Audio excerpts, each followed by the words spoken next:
Okay, hi everybody. Sorry. Uh, this is a very special issue episode, the 60th episode. And for those of you who are new with us, my name is Norman Fang, and we have my good friend Jeff Yang and Rob Jurley, and we started this podcast last March when we had the first shutdown. So here we are, and what a better way to start the this episode with the Fertilizer Tetrapodus. And Tetrapodus is also known in the old days as Fertilizer speciosa. But for the sake of the recognition, Royal Horticultural Society in England now only recognize Fertilizer Tetrapodus. So no more speciosa. So if you have label, all label, it says Fertilizer speciosa variety Tetrapodus, everything normal. So it'll be always Fertilizer Tetrapodus. Some people might put a cinnamon speciosa. So at least in the Western world, America or England, we always recognize as a speciosa Tetrapodus. But in Asia, especially in Taiwan and Southeast Asia, they might still refer as a speciosa. So if you see any publication with speciosa, you know speciosa and Tetrapodus are actually very similar.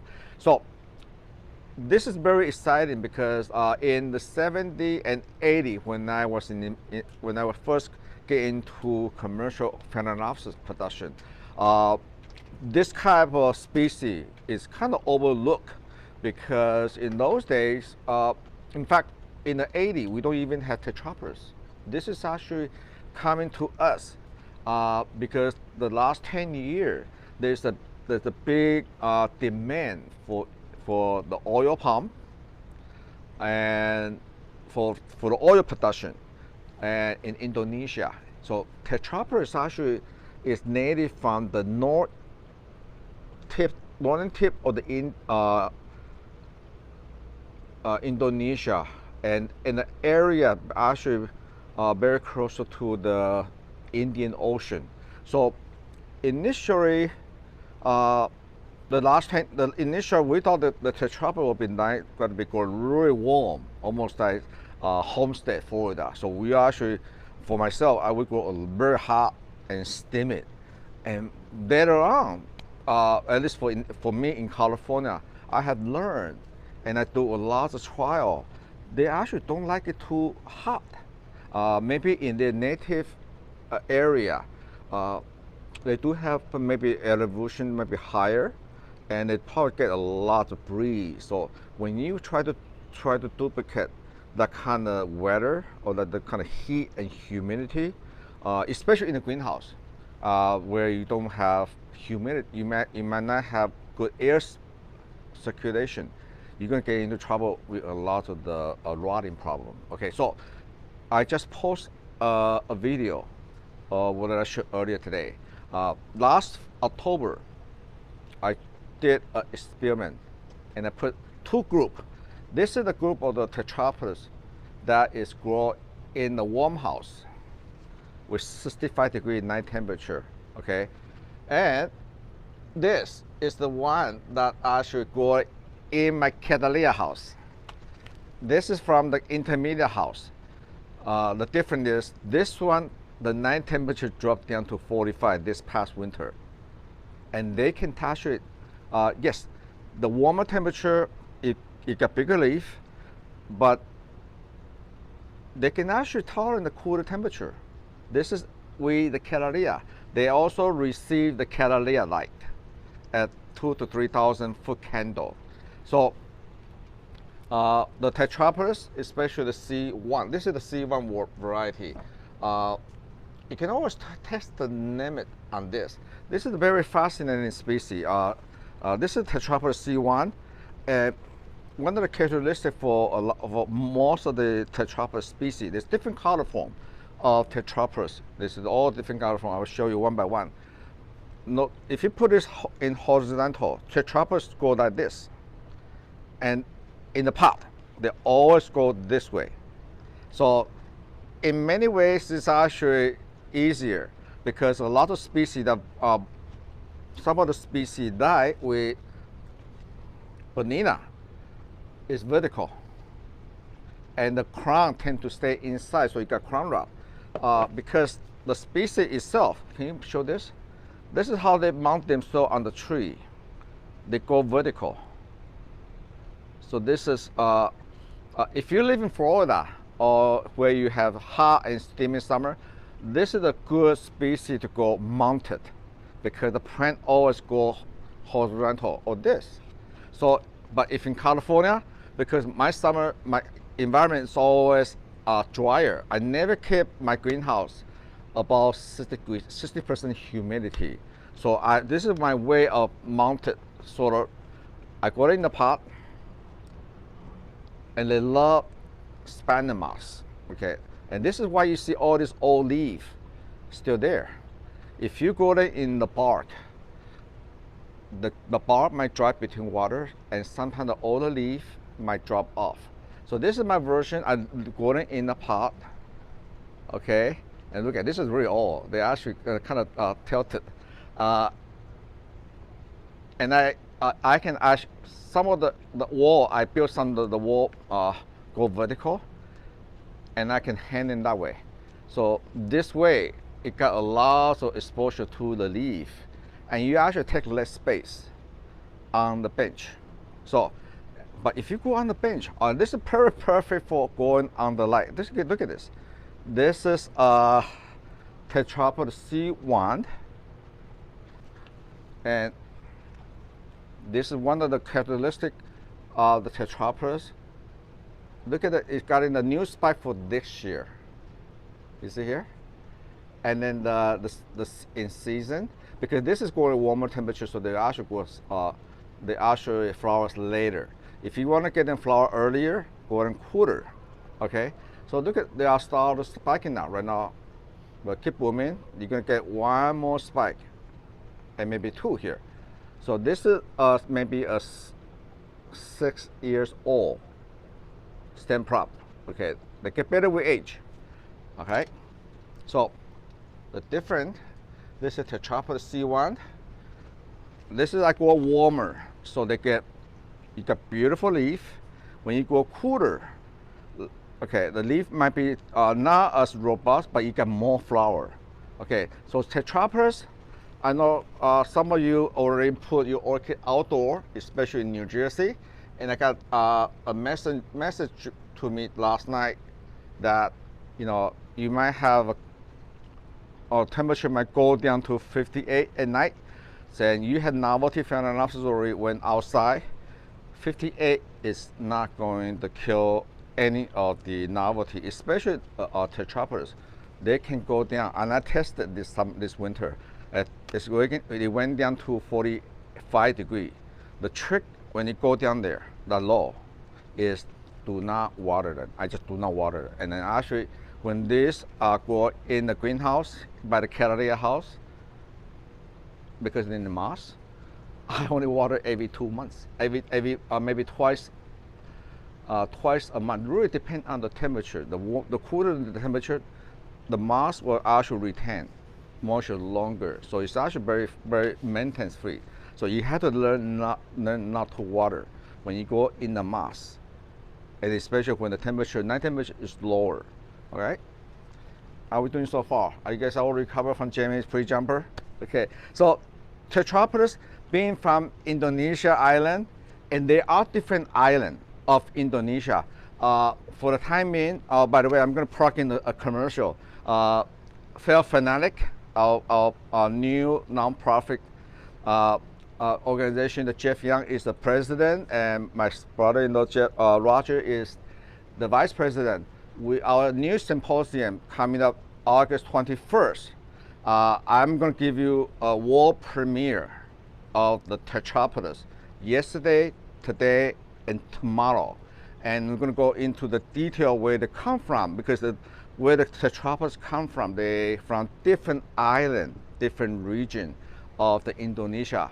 And how did we come up with so many different color form, or how come we have so many new color come out, especially the blue the coffee, the shocking of lavender.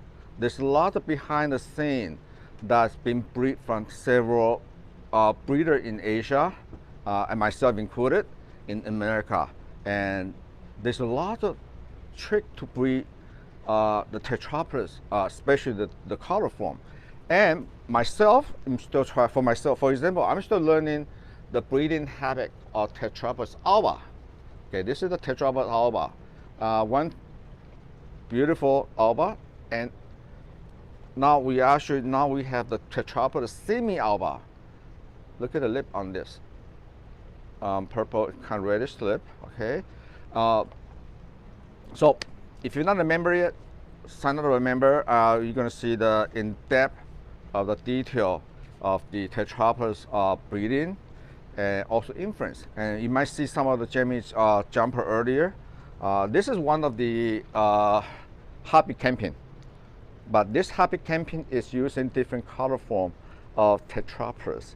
So you might see a lot of different happy camping. We have green, we have white with brush, and now this is the pink version of the happy camping, because now I'm remaking the happy camping with different color form of Tetrapods, because happy camping is a novelty green. It's called novelty green eagle crossed with Tetrapods. So depending on which Tetrapods is used, now I can remake a happy camping with the coffee, and the coffee has beautiful blue and the blue lip. Now this is actually haven't been released yet. This is the result of the happy camping with the red one, red version of it, the spot. So now this is almost like you know, designer orchid breeding. Okay, now I can say we're going to breed with the green version, green form. So in the future we can maybe select a strand, a lime color breeding for happy camping more on the green side. All right. So here we had the Alba form. We had the coffee form, and the coffee form, that's another story on how this come up. It's a very interesting story, and I will tell them in depth in the symposium. This is why I'm kind of leave it. You have to come to the symposium. There's a wonderful, wonderful story where it come from, and we had the green color form. This is my awarded form, the red form, and plus we also had the spotter form. And the spotter form, and here's the spotter form. In general, the Tetrapod spotter form can take the most light. Okay, so this is one perfect example. This is what shows you one of the testing. This is the one I grow in the warm Cattleya house. So this is the warm day and warm night, and I push them, I put it side by side with the Cattleya, the big standard Cattleya, like white. And this is why you see all this yellow leaf. Okay, it's not killing the plant. No, it only made the plant tougher. But this is what now I learned. If you are the Cattleya grower, or you have a really bright and hot window, the Tetrapod spotter form is the choice of color form to grow. So this is okay, and I did not, even though it's yellow, but it does not burn. It did not burn the plant. If it burned the plant, it have it fall off already. But this is how we test the species tolerance. All right, there's always exception in rule. And Tetrapods, another characteristic of Tetrapods is they're very fast to mature. This is the perfect example.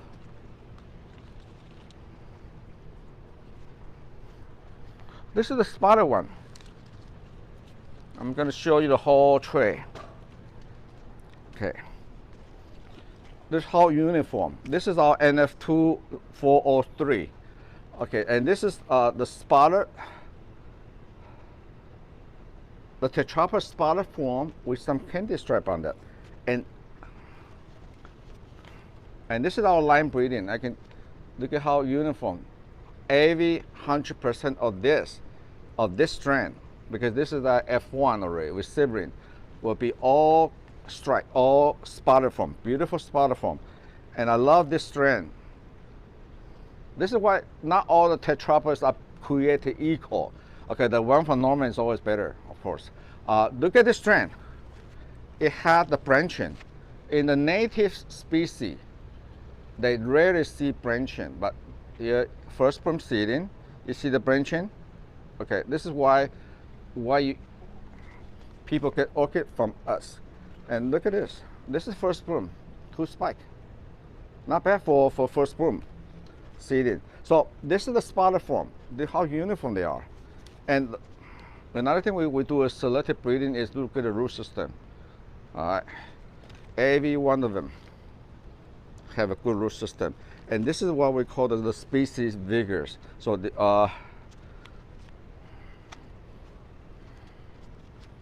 look at this, wonderful. This is one nice thing about the Tetrapods, because it's a species, and we got this strand origin from my friend in Indonesia. So those are from origin from the jungle. Okay, we're actually not going to collect them off of the jungle. We actually get it from ask my friend to share the seed with us. So we have the conservation. Now I can distribute the plant in America and from the seed. And for that, for example, will be what we call F1. So we have the two best one, and we do a sibling. So what I'm looking for is to retain the nice uniform spotted.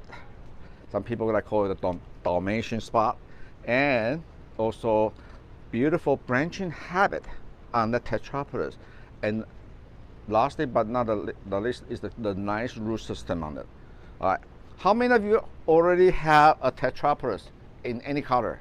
Anybody?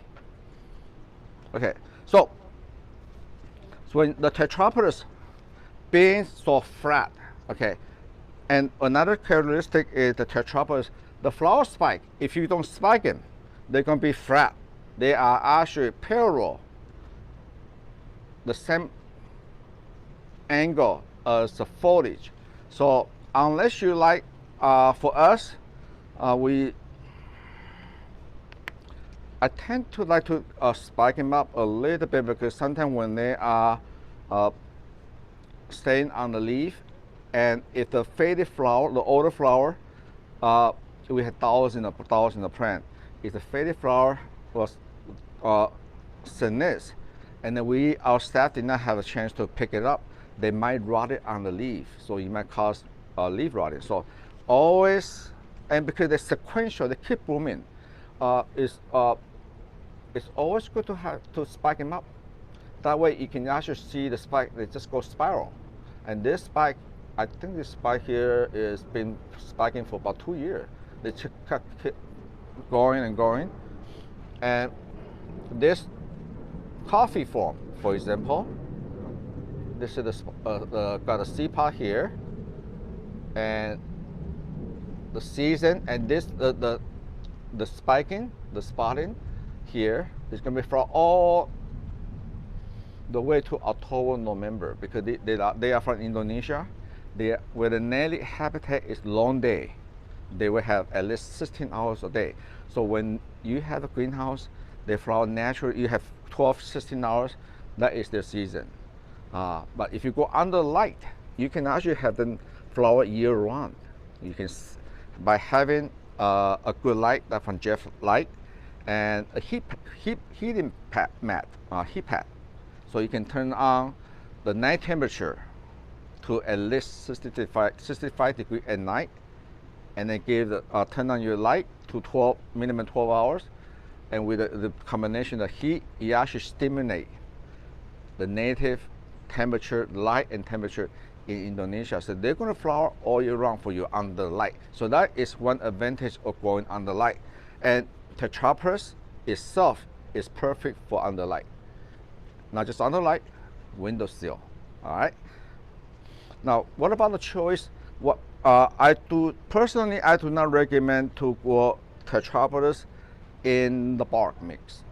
Basically, this is the type of species where they come from. They always constantly moist from the moisture in the air, and also with the shower, from the monsoon shower. So the species itself is actually very disease resistant. So they rarely rot, but compared to some Bellina violacea, they rarely have crown rot or foliage rot. And that's because the way that the leaf shape, they go like this. So water usually do not collect here, but they do like to have a lot of moisture in the root area. So I always use the moss. And how long the moss can be in there? Well, this is good 3 years. We use the best moss that we imported from Chile. You don't have to go the expense of getting New Zealand moss. The New Zealand moss is really expensive, and they don't last as long as the good quality Chile moss. So this is what we use the last 20 years from Chile. It's very economical, and a good quality Chile moss that I do a pre-prepare, that pre-soaking in Physsin solution. For example, it can good last for minimum 2 to 3 years. And this one, for example, is in here for almost 5 years, and it's still okay.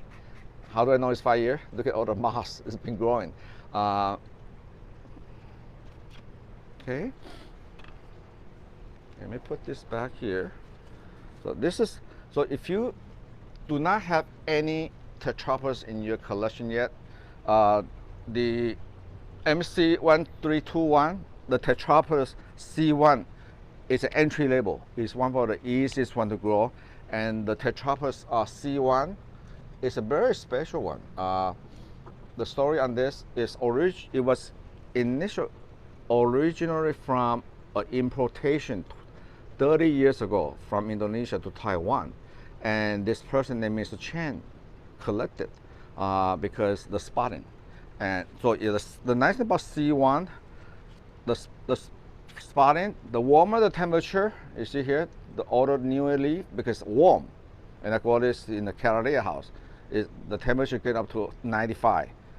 It wash out the color. When they flower in the cooler area, they might have redder spot. So the same, I post a picture as the cover page for our website. That was shot in March when the temperatures was cooler. So this is kind of fun because these the flower will never be the same flower. You know, that's why it's hard to give a quality award. Like AM on the American Orchid Society judging system.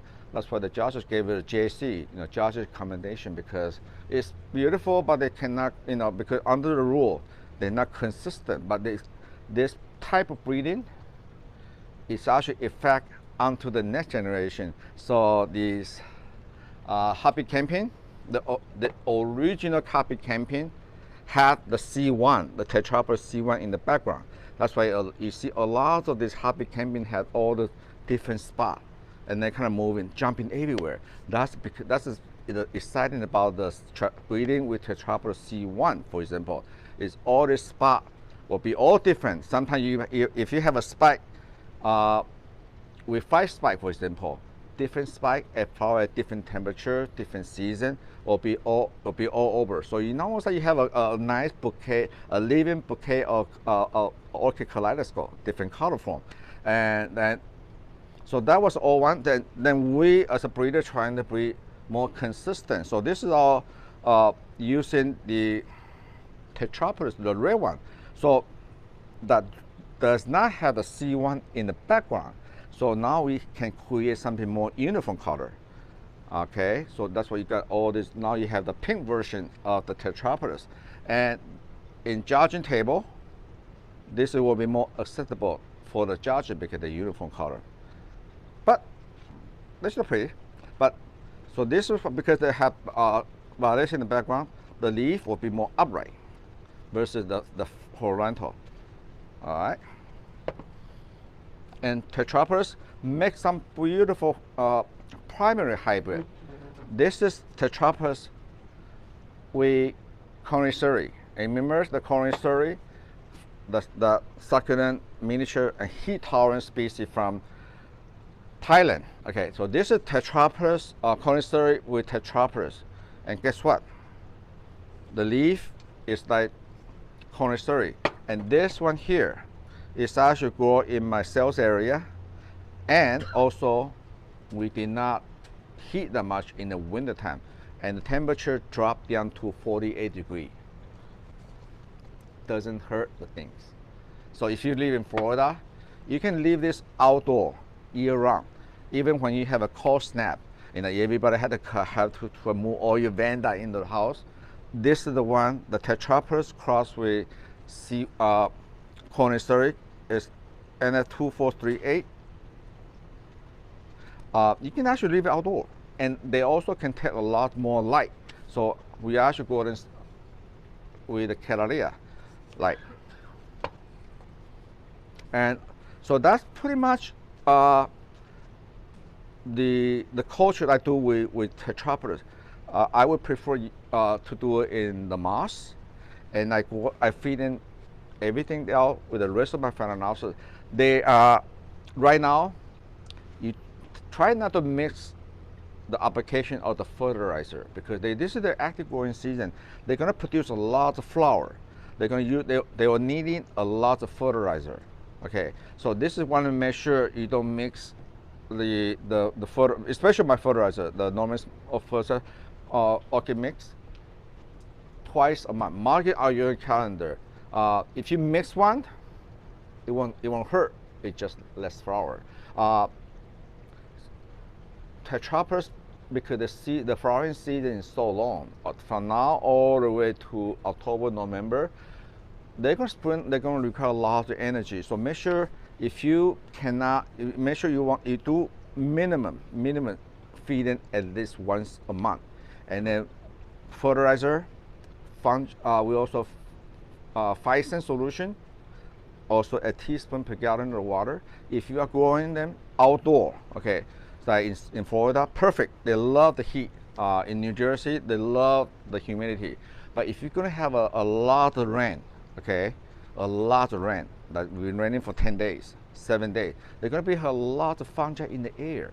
So you might want to, the day that rain finish, the sun come up, and that's going to be a lot of the disease will start showing up. Make sure you spray another time of 5-cent. Okay, and you can go as high as 1 tablespoon. That's what the label says, 1 tablespoon.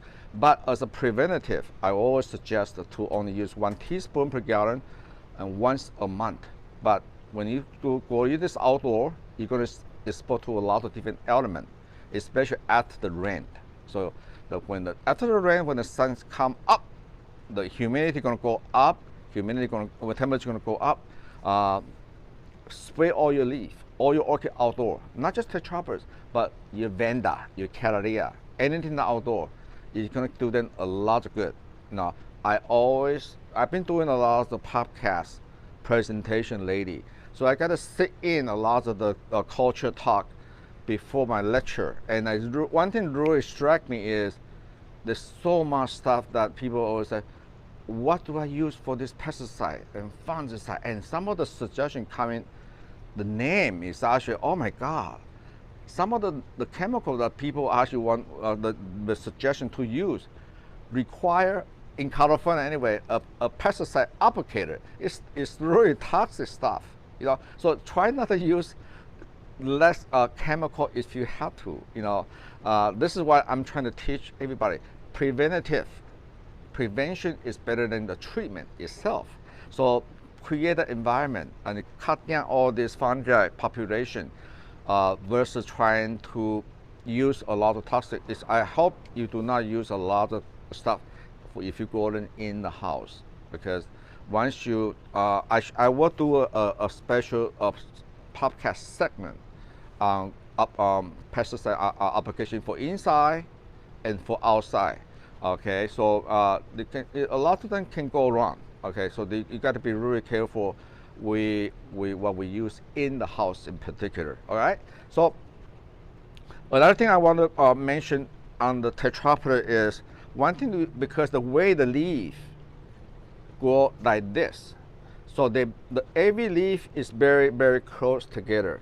So when you once in a while, especially once a month, I usually after when you water them, I usually like to turn them down and then inspect the leaf. Okay, especially in between the leaf. You want to make sure that there's no possible of sometimes the mealybug can be high inside.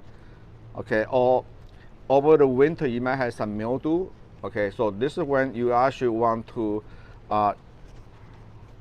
use a good clean wipe, and if any mildew, clean them up. But want to make sure between the leaf they are nice and clean, because genetically the Tetraborat, the leaf is very close together on this, unlike some other species. So this is one advantage, one disadvantage that and you want to be aware of to check the leaf between. So always, you know, we do that with our cat, with our dog too, check behind their ear.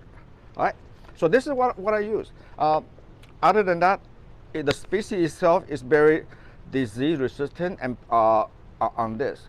Any question before I finish on this segment?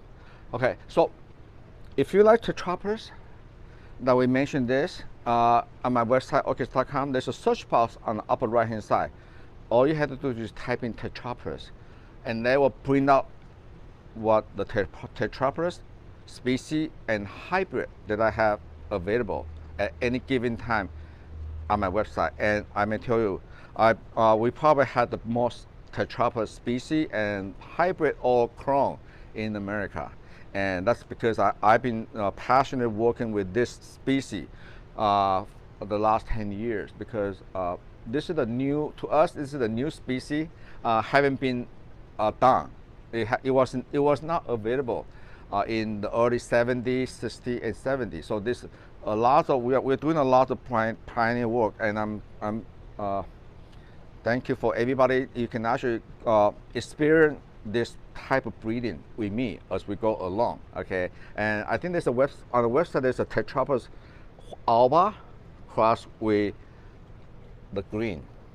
So I haven't been flowered yet, so I think everybody should try one to see what happened.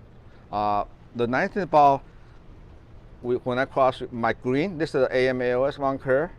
I like the green because this green is exceptional, and what I'm looking for is some kind of green, really nice green flower, maybe with white in the center.